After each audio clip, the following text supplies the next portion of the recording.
I think we're going to have to move into our call-ins because we did promise that. It's just one Yep. comment from Phasmataz. After Minsk, do you really blame Russia for not trusting? I No. don't. Plus, if I'm the Russians, I historically don't trust the Ukrainians. Or, of course, if I'm the Ukrainians, I historically don't trust the Russians. So that goes both ways. All right, guys. We are now on to, it is now 10:01 a.m. Eastern Time. It's Friday, December 26, 2025. Do a quick reset. You're watching DeProgram with Ted Rall and John Kiriakou. We've ended the normal, quote unquote, part of the show. Not to say that you guys are going to make it abnormal, but we are now going to open up the phones on the Discord server and take your calls. Producer Robbie West is going to explain exactly how it works for those of you who are just joining us. If you're watching us later on streaming, this is something that we will be doing again next week, Monday, December 29th. Also a 2-hour show, and we'll be taking calls in the second hour. So you have not missed your chance. All right, Robbie, go ahead. All right, so we're going to begin to start here in just a moment. So just again, call talk radio show. Show rules apply. Don't come on and tell us your life story. We don't care. We're just all about asking questions to John and Ted, and just be respectful. That's really all we have to say. And I am bringing Tammy over. Tammy, you are live, and we eagerly await your questions. Just unmute yourself. Tammy, you are muted. From one Ohioan to another. That's never good. Tammy, demute. There you go. Okay, and did I mute the other thing? Yep, you're good. No feedback. Okay, I watched the interview with John and Ted yesterday, and something really struck me when you were talking about the number of incarcerated PDF offenders. I was Yes. wondering, did you know that, John, before you went in, and did it shock you? It was completely shocking to me. Honest to God, I had never given it 5 seconds of thought. And when I got there, it's like every third person that I run into is a pedophile, and in some cases, violent pedophiles. Not just enticing children to have sex with them, but like raping and harming, physically harming children. It was shocking to me. That very first day, I was shocked into silence by it. I really was. I almost got that energy listening to you. Have you ever asked yourself, why do I not know this, and why don't people talk about this? You know what? That's a great question. And that is one of the reasons why I've written so much about it. Because people don't know it. They don't know that these people, they don't stay in prison forever for the most part. They get out and they live among us. I remember saying to my now ex-wife when I got out, I can spot a pedophile now just by looking at him. Yep. You can tell just by looking at him. They breathe, look in their eyes, The sweating, smell. There are all kinds of crap. Yeah. Where can I find the stuff you've written about it, John? Because I didn't know you had. Oh, sure. At most of it's at reader-supported news and at Consortium News. And I wrote about it a lot in my second book, Doing Time Like a Spy. Okay, well, that's where I'll start then. Well, I'm very grateful that you are. And Thank you. I'm really focused on the fact that nobody wants to talk about it because there's so much blowback, toxicity in our culture because we don't talk about it. We don't. And I'm sorry. We don't talk about it. But too bad, because some of us have had to live with it for 58 years. Yeah, there you go. Right? Did you happen to watch the show The Wire? Or if anybody happened to watch the show The Wire, do you remember Ziggy, the kid whose dad was the union leader? He committed suicide a few days ago in Los Angeles. And it turns out that he was brutally raped by a family friend at the age of 12. And only just recently started to talk about it and to write about it. But psychologically, he was never able to get over it. And his wife said that that was the reason for his suicide. He was 42 years old. This happened 30 get years tired of ago. living with it. You Yeah. get tired of living with it. And everybody Yes. will tell you that you're crazy or gaslight this, that, and the other. And you Yep. just get to the point where you quit. You're fed up. Yeah. If Absolutely anybody, true. if they're listening to this, what I'm saying to you in personal experience is stop listening to everybody. Go out in nature and listen to yourself, and you can heal. Yeah, listen that's to- right. Don't listen to That's people. right. I beg you. Thanks, You know, Tammy. there was something else too that I didn't say. I worked in the chapel for most of my time in prison, and there was another guy working in the chapel, an older guy in his 70s, and his last name was Cook. We just called him Cook. I don't know what his first name was, but he had crossed state borders to molest a child decades ago and got 5 years. And then as soon as he got out, he did it again. And he Yeah. got 20 years. And I met him at the very end of his 20. I remember sitting we had a weekly staff meeting on Tuesday mornings. And it was Cook's last Tuesday. And so he left. 6 months later, it's my turn to finally go home. And a couple of days before I leave, I run into Cook in the hall. And I said, Cook, what are you doing here? He says, well, I got a problem, he says. I said, oh my God, you molested another freaking child? How much did you get this time? And he said 60 years. He was in his 70s. 60 years. Well, you know what? It can't be cured. So maybe we should have given him the 60 years the first time. And he wouldn't have wrecked God knows how many other children's lives. And that's just They one guy. get less time than violent criminals without the sex. Yep. Murderers. You're absolutely right. Absolutely right. They say, well, we have mandatory minimum sentencing for child molestation. Yeah, 5 years. Why? Yeah, why? You get more than 5 years cheating on your mortgage application.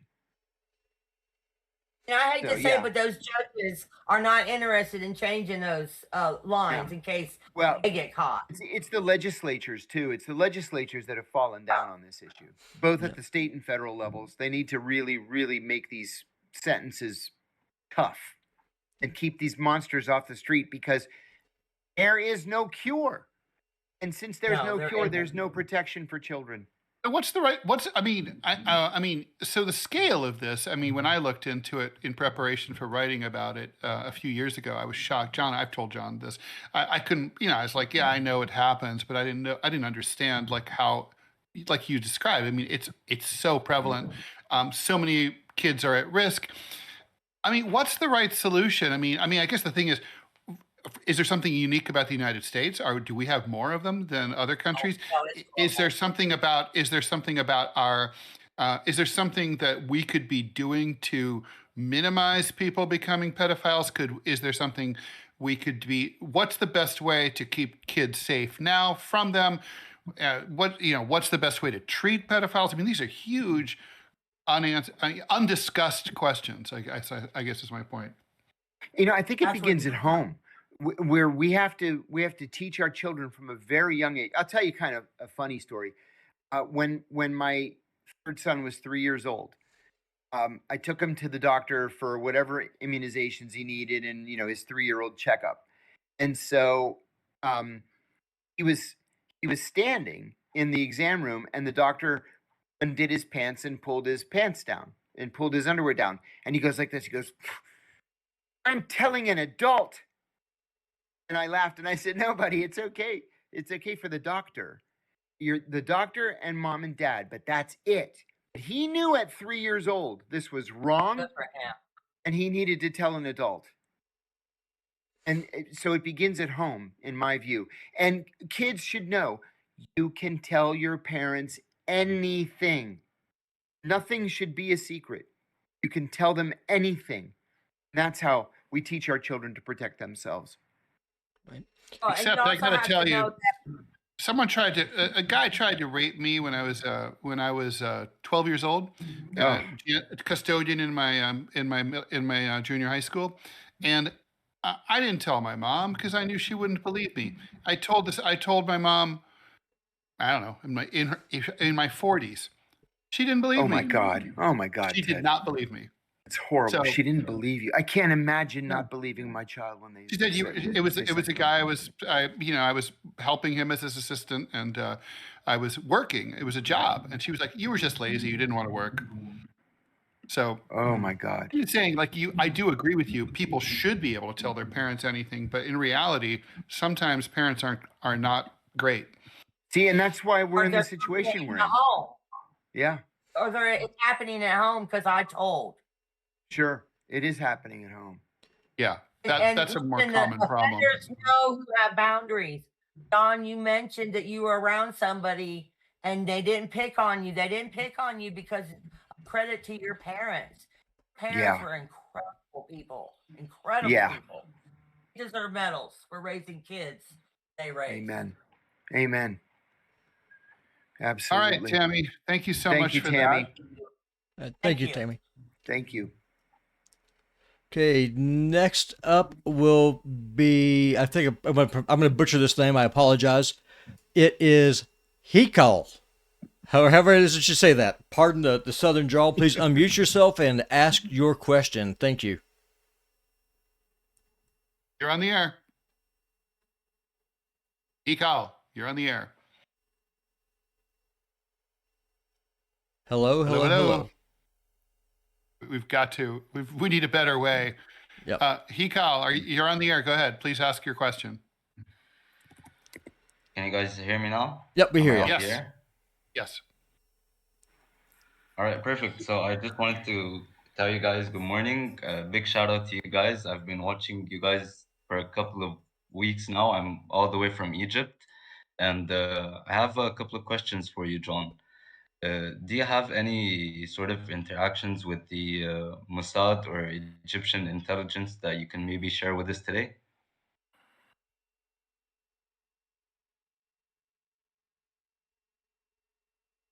John, did you hear that? Not a word. Oh, okay. So, do you want to repeat that? No, I mean, I can't hear him at all. I can't hear Hear me. anything Oh, he's saying. okay. So we're having That's a weird. glitch. So, okay. So I'll pass that on to you, John. The question was, he's calling in from Egypt, and he likes Ah. the show. He wanted to know Ahlan wa sahlan. if you have had any interactions with the Mossad or Egyptian intelligence that you'd care to talk about. I am very proud and happy to say that the only experience I had with the Mossad is that kind of funny story that I tell, that it was my first liaison briefing and the guy asked me if I was Jewish to try to recruit me. That was it. That was the extent of my interaction with Mossad. I worked very closely and over a long period of time with the Aegis, the Egyptian General Intelligence Service, and I found them to be just about one of the most professional intelligence services I ever had occasion to work with. I enjoyed my time with the Egyptians. They treated me very, very well. And I have only warm memories of my time working with Aegis. They're very good. Thank you so much, sir. I just had one more question regarding to how would you rank the Middle Eastern intelligence services? His generally- extra one more question, and then we'll move on after this. He wants to know, how would you rank the Middle Eastern intelligence services? Well, I'm sorry to say that the Israelis are the best. There's no question about that. I would say that that the Egyptians and the Saudis are probably second best, and most others are a distant third. The Emiratis are pretty good. I trained. I did extensive training for the Emiratis on counterterrorism operations, and they didn't need to be trained. They knew exactly what they were doing. Everybody else, you know, Moroccans are better than the Tunisians. The Algerians are better than the Libyans, and the Libyans, well, they don't really have one anymore.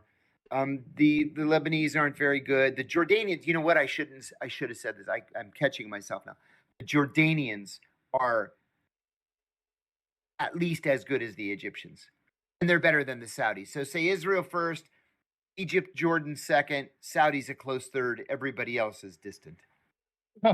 Someone Ali saying Yemen #1, whatever's left of it. All right, let's move on. Let me add something, if I may, about Yemen. The first time I went to Yemen, I flew down from Jeddah, and I was serving in Riyadh at the time. I was in Jeddah for the weekend visiting some friends, and I had some friends working in Sana'a, and they cabled me in Jeddah and said, "Hey, why don't you come down for the long weekend?" It was the Prophet's birthday, so everything was closed. So why don't you come down and we'll show you Sana'a, and we'll go into the countryside, et cetera, et cetera. So I had never been to Yemen before. I said, "Great." So I was getting ready to fly down, and one of the guys in the embassy said, "Hey, do you mind taking a diplomatic pouch with you?" I said, "No, no problem." So when you fly with a diplomatic pouch, you get a business class seat, and the pouch gets a business class seat because it can't leave your custody. So it had a lead seal on it. It said diplomatic pouch. It's in an orange bag, which means it's classified, versus a canvas bag, which means it's unclassified. So mostly what was in there was just mail, right? People's mail that needed to be delivered.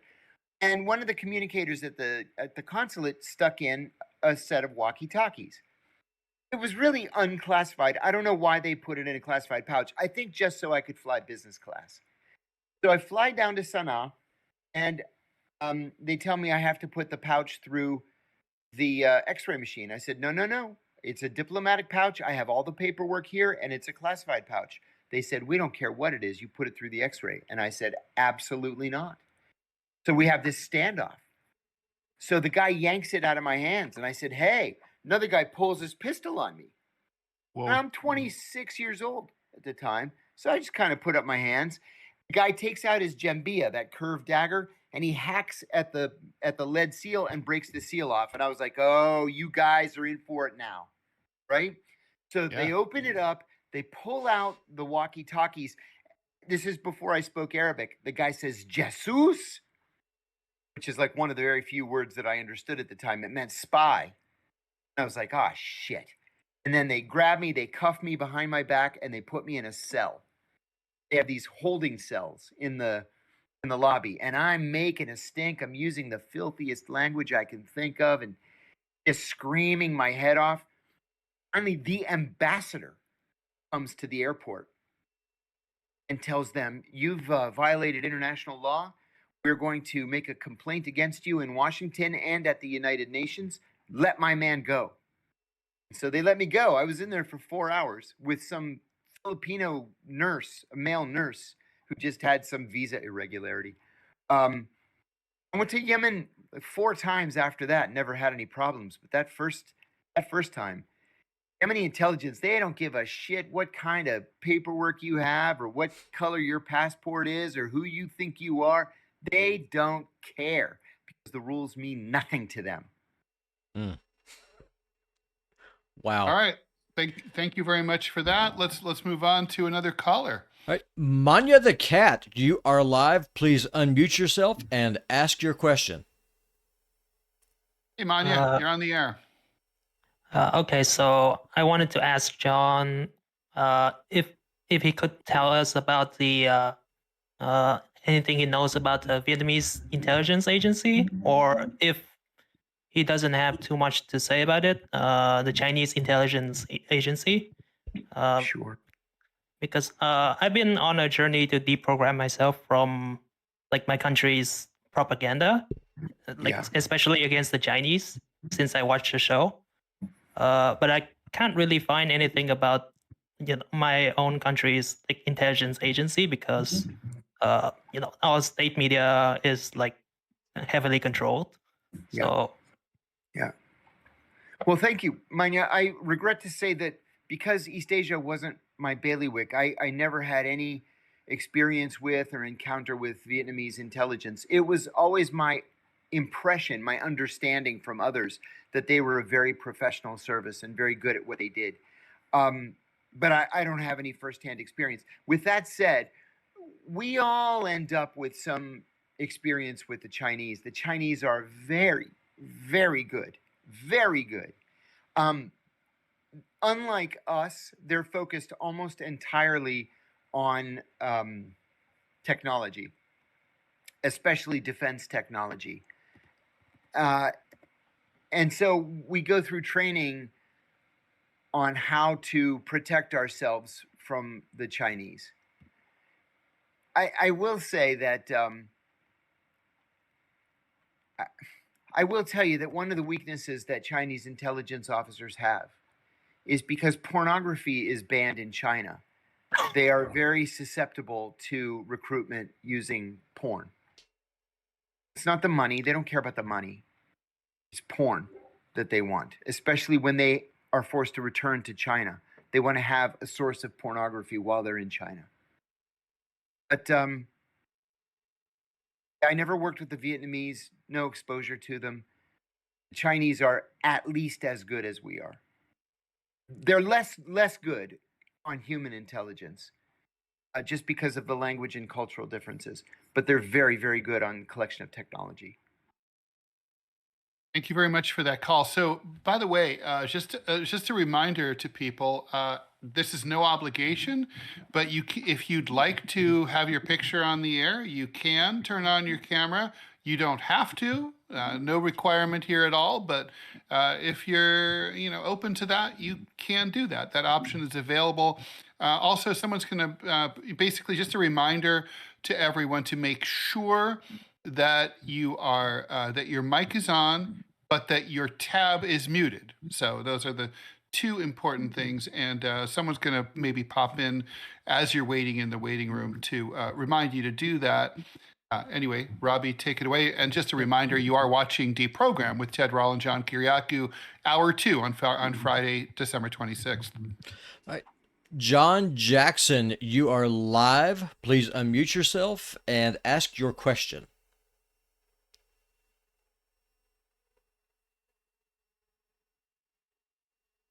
John? Hello. You're on the air.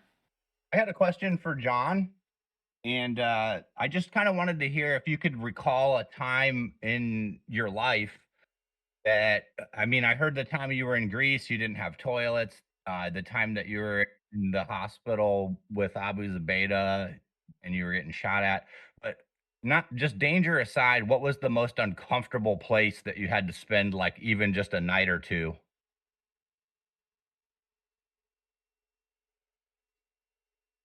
Could you? John, do you hear that? A word. The question was, what's the most uncomfortable place physically uncomfortable place you've ever had to spend the night? Peshawar, Pakistan. That's an easy one. In many of the places where I was in Pakistan, bed was just a euphemism. We would just sleep on the floor. You just ball up your jacket and use that as a pillow. But Peshawar was the only place where I was physically uncomfortable and personally frightened. That's the farthest I ever felt from home. Was in Peshawar, Pakistan. There was just gunfire all night long. And I've stayed in other places where there was gunfire. I was in Guatemala for a couple of weeks and would go to bed to the sound of gunfire all night long, right outside the walls of the facility where I was. But it was, they were 20-foot concrete block walls. So you were okay. But in Peshawar, man, if they walls. Oh yeah, like blast walls.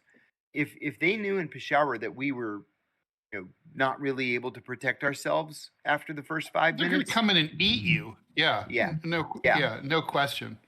Yeah, that was, in most places that I've been in my career, I'd say, I'd go back there just to check it out, see what it's like now. And that's not one of them.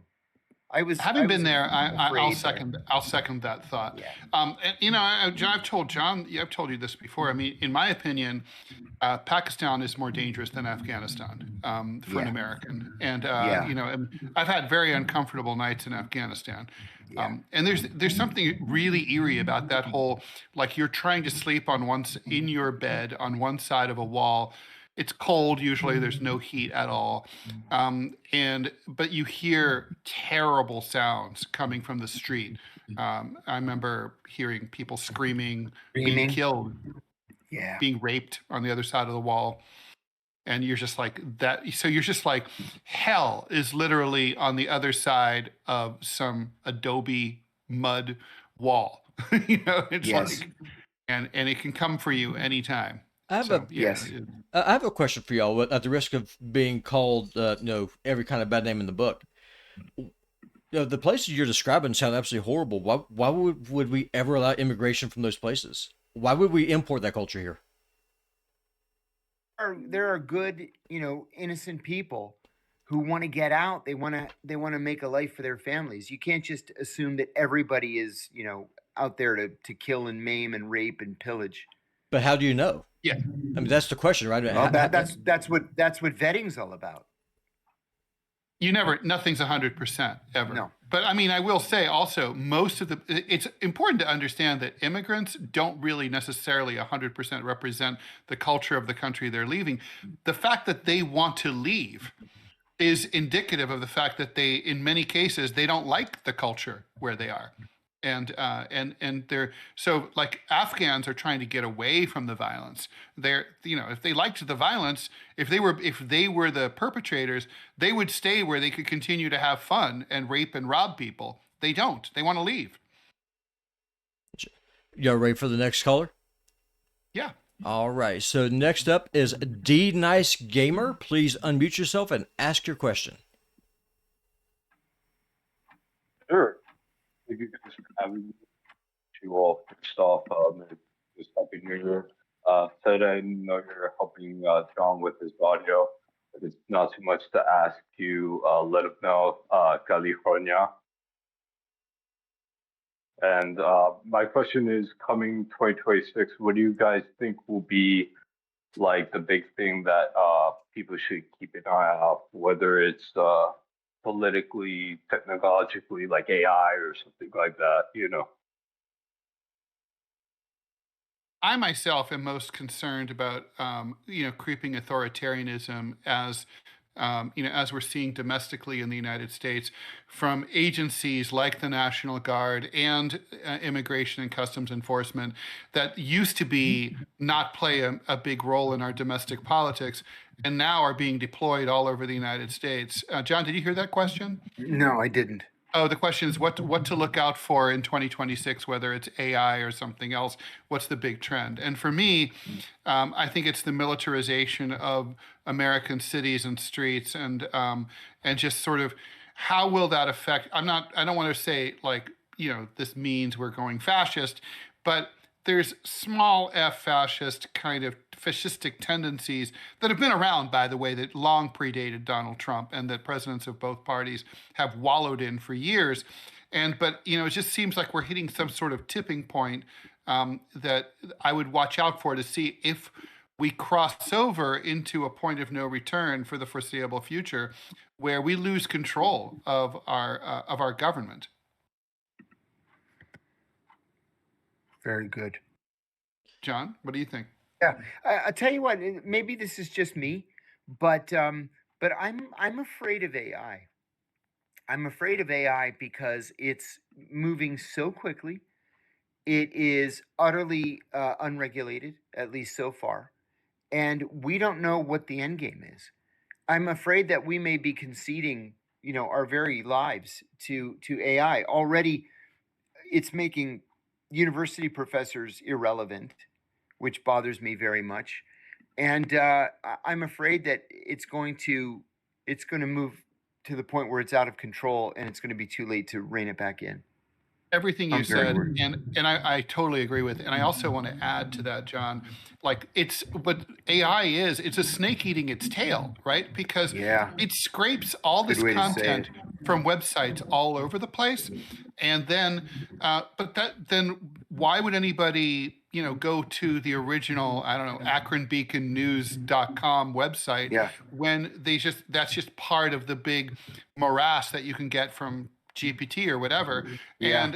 and what's going to happen? But those websites won't get the traffic that they need to stay in business, so they'll Yes. go under, and then Yes. there won't be any real content. I mean, I always use the statistic because it's so profound. In tradition, up until recently, 90+% of all original news was and is reported by a print newspaper, and that is picked up by the local radio and TV station, and there's no original reporting there. And then the internet, right, just basically repurposes that. Well, if the print newspapers go away, then there's no source material. Similarly, if the underlying websites go under that feed into AI, even if you think AI is a beautiful thing, there's no source material.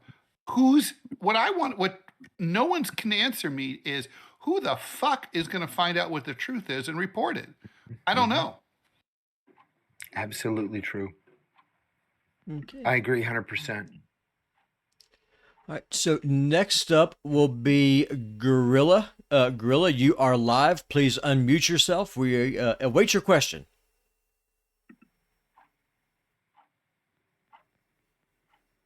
Gorilla, you're on the air. Hey, this is Joseph, Gorilla. This is a question about Agent Orange and voting rights. My dad was a Puerto Rican Marine Raider in '68 in Vietnam and came back and became voting rights activist. My mom, they won a case in the '80s, and we actually got a lawsuit against the VA to get more benefits because it took them till the PACT Act to get benefits for my mother. It started in 2022 in terms of a widow's benefit. And since John is fighting for his retirement, I want to see y'all's views in terms of the way that veterans, because I see the medals behind John there also.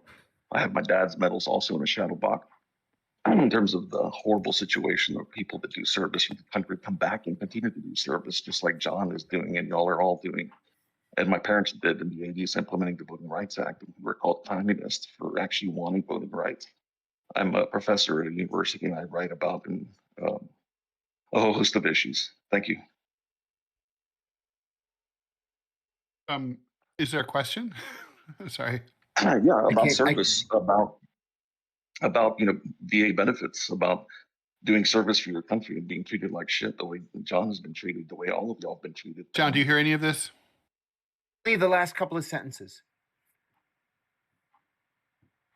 Please please repeat that. My dad was a Puerto Rican Marine Raider in Vietnam in '68. Yeah, not the whole thing, just the last few sentences. Sorry. No, I got the last few sentences. I didn't hear any of the background. His dad was served in Vietnam in 1968 and came and I was affected by Agent Orange. Is that accurate? Yeah, he died in '85 from leukemia. They finally Died of admitted it in leukemia. 2022. Okay.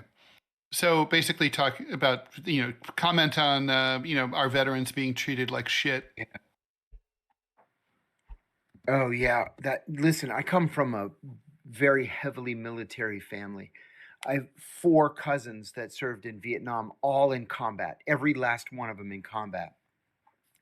And I agree. On the one hand, we overdo it. For example, the giant flag at the football games, the flyovers that American taxpayers pay for at every football game. It's all bullshit and nonsense. Where it comes to really doing something for the veterans, that's where we drop the ball. A veteran commits suicide. You're not satisfied by the $1,776 Warriors check? You see what I mean? And by the way, 1776 does not go to members of the National Guard, even if they've been serving in combat positions. I just learned that day before yesterday from a relative who's in the National Guard here. So veterans commit suicide literally every day in the parking lots of VA hospitals. Agent Orange, people who were exposed to Agent Orange have died of cancer for decades. We've known that this was the case for decades, and we did nothing to help them. So, talk is cheap. And I think most veterans would agree that they'd be willing to forego the flyovers at the NFL playoff games in exchange for real health care, real, psychological care, something to pay them back for what they've given up. No, my dad was a Korean War veteran, and he was a raving alcoholic because of it, just of all the stuff that he saw. And it was, Yeah. our government does a great job of breaking its warriors and then not giving a crap about them after the fact. It's terrible. Next up will be Johnny Uchilla 2. Sir, you are live. Please unmute yourself. And mute your tab, because otherwise you're going to hear yourself back you're going to hear yourself back. Go ahead. Is this all good? Yep, we hear you good. Awesome. Yeah, so big fan of the show. And just really quick questions on the whole Russia-Ukraine situation. I'm Gen Z, and call me a Russian sympathizer, but I feel like during the Cold War, like we didn't do a good job of like embracing them, like when the wall fell. So my question is, where would we be if we actually took Russia and NATO, I think in the 90s? And do you think we still have people in the system who are still scared of like the Red Scare in Russia, even though they're not even communists anymore? So, John, the question is about the collapse of the Soviet Union and how the United States handled it. Where would we be today if we had admitted Russia to NATO? And are we still in a protracted Red Scare, Cold Warrior vibe? I think, without a doubt, that's the world I wanted to live in. I wanted to, I wanted to live in a world where George H.W. Bush reached out to Russia and the other Soviet republics and said, listen, we're here to help. We want to help you make a soft landing. We'll help you transition to capitalism. We'll provide you with subsidies, to avoid no shock economics. Of course, you can join NATO. We're all friends now. The Cold War is over. That's not the direction that they went in, as we all know. And it led us to where we are now. And it's tragic and foolish. I mean, it was about money. It was about the military-industrial complex. I wish we'd gotten the peace dividend. I really do, but we didn't. And it's I think it's a tragedy. And I think that's the part where, and I do think there's a lot of people in the elites who never stopped thinking of Russia as an enemy after 1991. But what do you think, John? I couldn't agree more. George H.W. Bush, for all of his apparent alleged expertise in foreign affairs, blew it in a very big way. We should have been there for the Russians at the very beginning as they transitioned into democracy. We shouldn't have propped up a corrupt drunk whose tenure led to, in part, to the situation that we're in now. And when the Russians asked to join NATO, not once, but twice, we should have welcomed them into NATO. Or we should have just dispensed with NATO. We didn't need it anymore. We don't need it anymore. So yeah, we blew it in a big way. That's why I reject all these, evil empire kind of silly positions that the Democrats take. I just don't believe it at all. I just don't believe garbage. Yeah. I've said before, I'm going to repeat myself. I was invited to lunch by the Russian ambassador several years ago, along with a bunch of other people, Peter Kuznick and Barbara Koppel, and journalists, independent journalists. And the ambassador asked me specifically, because of a piece I had written, in what areas could Russia and the United States cooperate, even during a time of war?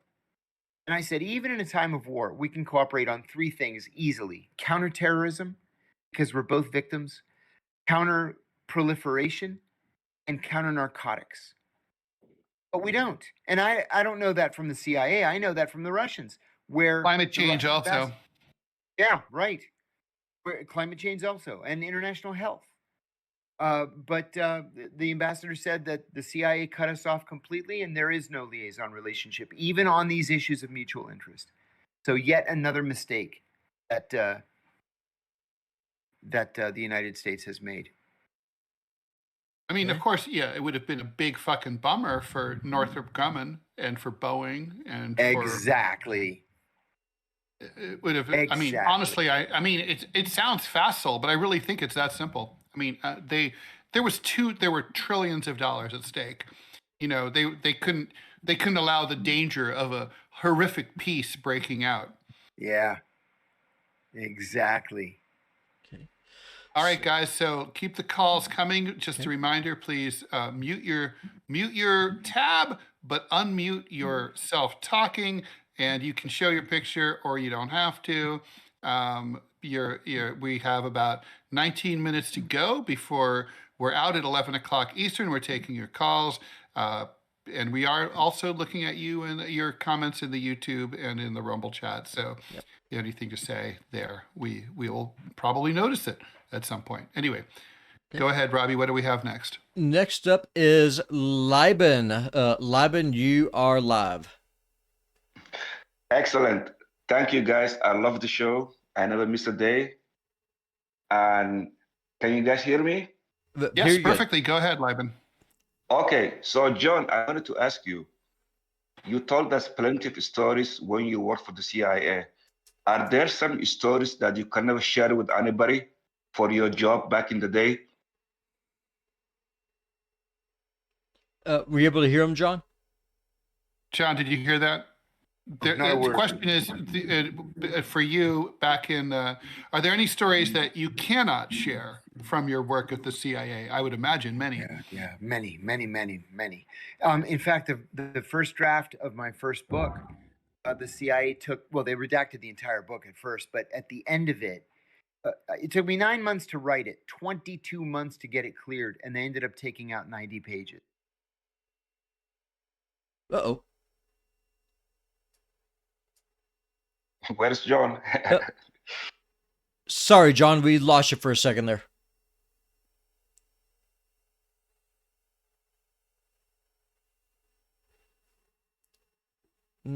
John, can you hear us? So John's internet connection is poor today.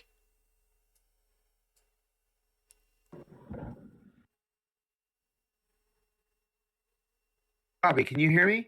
I hear you. Yep, I hear you now. You dropped for a moment. You're talking about how you booked in the last 90 pages. I can't hear you at all.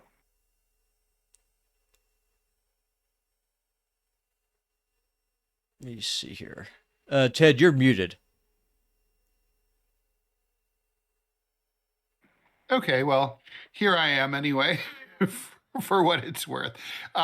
So yeah, we're about to get hit by a huge storm here in the northeastern United States. New York City is expecting between 5 and 9 inches of snow. Some people are saying 6 to 10 inches of snow. And I imagine New Hampshire will be hit by that much or more for obvious reasons. So we'll see what happens there. We're trying to get John back. We'll see what happens there. I think I see. There's John Kiriakou. He's back. There it is. We hear you. The last thing I said was that they took out 90 pages, and then I lost everything. Okay. Well, pick it up there, please. And now I can't hear Ted. Yes, great. Oh God, are you serious? Can you test? John, do you hear me? I can't hear Robbie either. Oh man. It's like. Let me get out. I'll get out and I'll come back in. Okay. Okay. All right. Yeah. So anyway, that big storm's hitting this evening, and it's supposed to be a whiteout. It's actually very exciting. New York has not had actual snow accumulation now in years, Robbie, and so this will be the first time that there's gonna, it used to be routine that it snowed in New York, but the climate has changed, and so this is kind of a throwback. Yeah, no, it's weird. It's been in the 40s here all week. This is the first time. That's very hot for Montana. Oh, yeah, it's flooding because we got a nice little dose of freezing, and then it just now it's warmed back up. It's usually it's 0 this time of the year, and it's just nothing. Do you want me to go ahead and bring in another caller, or okay? Yeah, see if we can get a caller who wants to, who until we get John back, something that I can talk about. Okay, and we got John back. Let's see if he is populating in. Maybe, hopefully, this is live. This is live TV. I mean, there's no fixing this. If something goes squirrely, Sorry, guys, it happens. I can't hear you at all. I went all the way out and came back in. I still can't hear you. Okay, I'm going to type something to John. Would it help if John were to be audio only? I don't think it's gonna make a difference. Okay. I don't know what to say. Yeah, Do you think he's got us muted? possibly. Um, Because if he's running this on a browser, he could have his tab muted. mm, oh, right. Yeah, I mean, If yeah, you I can have, hear me, Yep, we hear the you. chat won't allow me in either. It says messages failed to load. Try again. I hit it 3 times, 4 times, 5 times. Not working. Weird. Don't like this Discord. Yeah, we will look for another solution then. This is. Nope, I don't have you muted. mm, Where would that even be, Bobby? Or Ted? on the tab. I'm going to assume he's using the web browser. Yeah, that's what I'm doing. I didn't even know there's something else you could do. I mean, there's an I guess app. there's an app. Yeah, there's an app that you could use on his phone. Yeah, That- but I think he's on a desktop. Nothing looks like it's muted. Let me see. Yeah, the tab is always the giveaway for me. Sometimes I accidentally.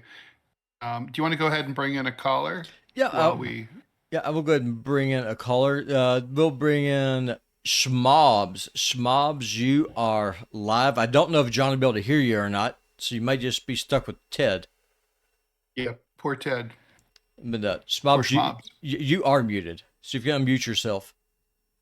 Everyone's muted. Everybody be muted. Oh wait, mute myself or not mute myself? I'm Nope, sorry. no, I- no, do Mute your not. tab, not yourself. Okay. Mute my tab. Okay. Yeah, you sound good. There's no feedback, so you're rocking.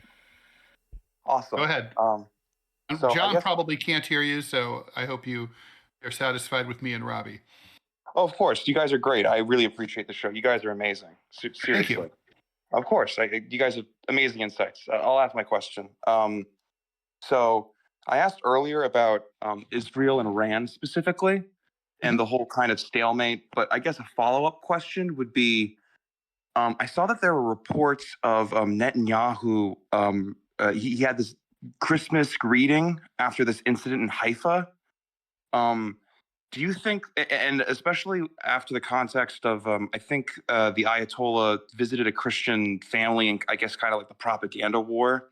Do you think that that has any bearing of like the sway over the Christian populations in the West or other non-aligned states? I mean, that is becoming an increasing factor in domestic, U.S. media coverage, and I think it is starting to play, right? It's very strange because the idea that, for example, there even was such a thing as a Palestinian Christian was an afterthought, something that most Americans had no idea about. They just assumed there were none. But now they're actually getting coverage. Just yesterday, I was listening to NPR, and they had an extensive feature about worshipers at a Palestinian church that had been destroyed in Gaza, and how they were holding services for the first time in 2 or 3 years, and that was that's the kind of piece that you just wouldn't have gotten covered. You wouldn't have heard, right? I mean, it's sort of like it's barely the greatest extent to which that's understood is like when there's coverage of Bethlehem, which is in the occupied West Bank.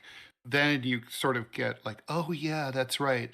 But I think I wouldn't say it's a dominating thing, but I think it is. It fits in with the narrative of what just happened with Trump and the airstrike against in Nigeria, supposedly to protect Christians. Trump is sort of setting himself up as a defender of Christendom around the world. I mean, Robbie, I think that's fair to say. What do you think? I think what it is that the Zionists have done a great job with their propaganda. I know earlier how you and John were talking about racism in the Christian church versus the way that Jews kind of look at people. I think that kind of boils down to two things: is that the Zionists, they try and play it as if Jew is both an ethnicity and a religion, whereas Christianity, there's no ethnic bond involved in it. I mean, there is no lineage. We're actually told our lineage doesn't matter. And one of the things that disgusts me as a fundamentalist Christian is how poorly American Christians treat Arab Christians, if they even think of them at all. It's a betrayal. It's disgusting, and it's a cancer in the church. The John Hagee types need to be called up for what they are, which is heretics, and thrown out. Okay. I agree. Yeah. Thank you. Thank you again. Of course. Thanks for amazing show, thanks for the question. All right, hopefully, John, do you hear me at all? Okay, we are working on John trying to get reconnected here. By the way, this would be thanks for the brown shoe tuxedo $10 question. When we get John back, we'll ask him about why the Taliban is willing to cozy up to China, despite the PRC carrying out mass repression against the Uyghurs in Xinjiang. I mean, I think, first of all, the Taliban are probably in a position of wanting to make as many friends as they possibly can, and China has a small border with Afghanistan, and it's definitely, they can use the support. And I think the Taliban, they respect the fact that they appreciate the Chinese investments, and the fact that they're willing to engage with them diplomatically in a way that the rest of the world is not, right? So, basically the Taliban, they can't be choosers at this point when it comes to diplomatic relations. So, and they'd be foolish to turn the PRC away, I think. But anyway, any more questions?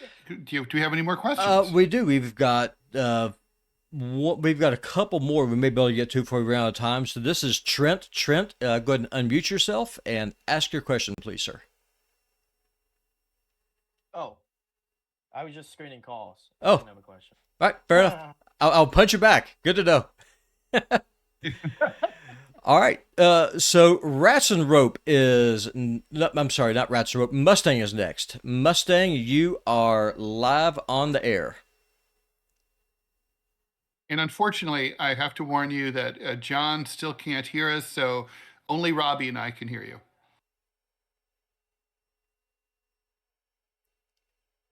Hello, hello. Mustang, are you there? Yes, I am here. Good morning, everybody, and thank you for the great information you're sharing. My question is for John. In the film, John can't hear you, so yeah, he's having technical problems. All right. Well, maybe I'll call in next week then. All right, sounds good. We will be back here Monday. We're here Monday through Friday, 9:00 Eastern. We'll be doing a 2-hour show on Monday, with the second hour being a call-in, and hopefully we will have worked out some of the technical kinks, at least these ones, until we get new ones. But John, thanks for calling in, though. Appreciate it. No, what I'm going to do is I'm going to work with John on using the app as opposed to the browser. That's probably the problem with this computer acting crazy. So, just although to guess. I'm using the browser and I'm fine. Yeah, but his computer's sick. Yeah, that's true. Yeah, yeah. I mean, if only there was an international organization whose job was to hack people's computers who were not perhaps that popular with the government, we might be able to get some kind of suspicion, some kind of bead on who might be guilty and responsible for this, or maybe it's just a sick computer. All right. Yeah, and there's no more calls. More questions? Yep. So there are no more calls. So okay. You are stuck with me, sir. Okay, that's totally fine. All right, well, Robbie, I'm going to ask you one of the questions that that was asked earlier that I thought was a huge, great, open-ended question. What are you looking towards in the new year in terms of either with dread or with something you're looking forward to? It could be anything: cultural, religious, political, current events, whatever. Well, I am a natural-born pessimist, so that way I'm never disappointed by good news. So personally, I think that things are just going to get worse. I think that the economy is going to continue to deteriorate. I think that socially the country is just going to keep on coming apart. But there is one bright light, and that is how many young people are starting to really turn to Christianity, and they're not turning to Zionism. Like they're not embracing Christian Zionism. Like they are actually getting into real honest to God Christianity. that is happening. Is it two questions? Do you think it's performative Christianity? Like, you know, you go in, you attend church, but then you say fuck you to someone who's pulling out of the parking lot at the same time as you? Or is it the real thing? And what do you attribute it to? Do you think, I mean, is it people aren't finding answers in other institutions? I mean, what do you think is going on? Well, now, as a fundamentalist Christian, I'm not opposed to saying "fuck you" to somebody who pulls out in front of me, because that is that is something that I am working on. Just because I'm saved does not mean I'm perfect. But no, I think what it is just people need stability, and as society just becomes more and more unstable, you know, from a economic standpoint, from a cultural standpoint, to even just a meaning of life standpoint, people need to have something that they can cling to that has some kind of an order, something that's bigger than them, and something that's bigger than the state that they rightly see has betrayed them. And that something is the church. And so I think that's really what it is they want to have something that has stood the test of time. They want to have something that is bigger than themselves, and something that has clearly defined rules.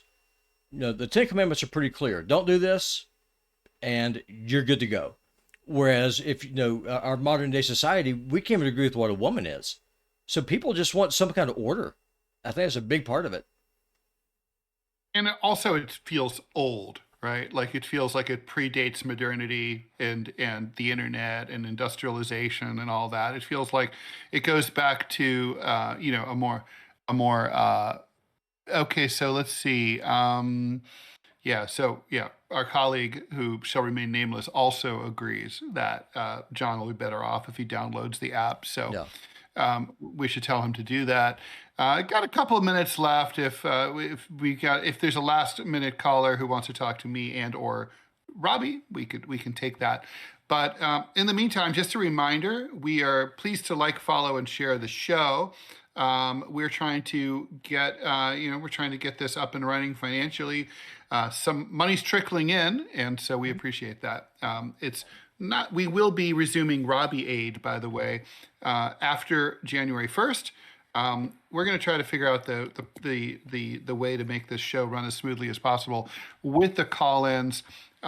We will, just full transparency, next week we are here Monday, Tuesday, Wednesday, not Thursday, which is New Year's Day, January 1st, 2026, but we're back on Friday, January 2nd. So basically we're here all week. We're not here Thursday.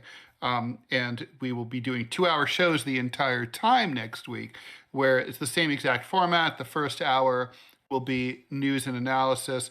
The second hour will be call-ins, if we can make this work. And we think that we have a technical solution here. Anyway, thanks for all that. No, Robbie, do we have any last minute? No, just a little bit of housekeeping stuff. So one of the things I'll be doing this weekend is I'm going to work on just trying to smooth this out, just make it look cleaner, just make it look more professional. I'm using OBS. What I'm going to do is I'm going to try and build that, make it work. And I think that if John uses the app as opposed to his computer, that will solve the problem. And when he gets back home, provided he doesn't get blizzarded in, I'm going to see if I can help him fix his computer from 2,000 miles away. So. Okay. All right. With that, everyone, thank you so much for tuning in. We really appreciate you. Have a great weekend. If you are in northwestern Nigeria, maybe, find a nice cave to hide in for the next few days, and that'll be good. Yeah. Otherwise, thanks, everyone. See you on Monday, 10 a.m. Eastern Time. And 9 a.m. Eastern Time, 9 to 11. So see you then. Thank you very much, Robbie. Sorry for the technical problems, but hopefully we'll have that all resolved soon. Well, one thing we're going to start working on, and this is actually something that's going to help me out a little bit on the back end, on the Discord server, y'all are going to see a little tab there. It's called Debate. We are actually going to have real debates on the Discord server, and I may even stream those on my Rumble channel. And so if y'all want to get in and have civil conversations with people who you don't agree with, check it out. Think you'll like it. Bye, Robbie. Bye, John. Bye-bye, y'all. Let me switch this over, and we are going away.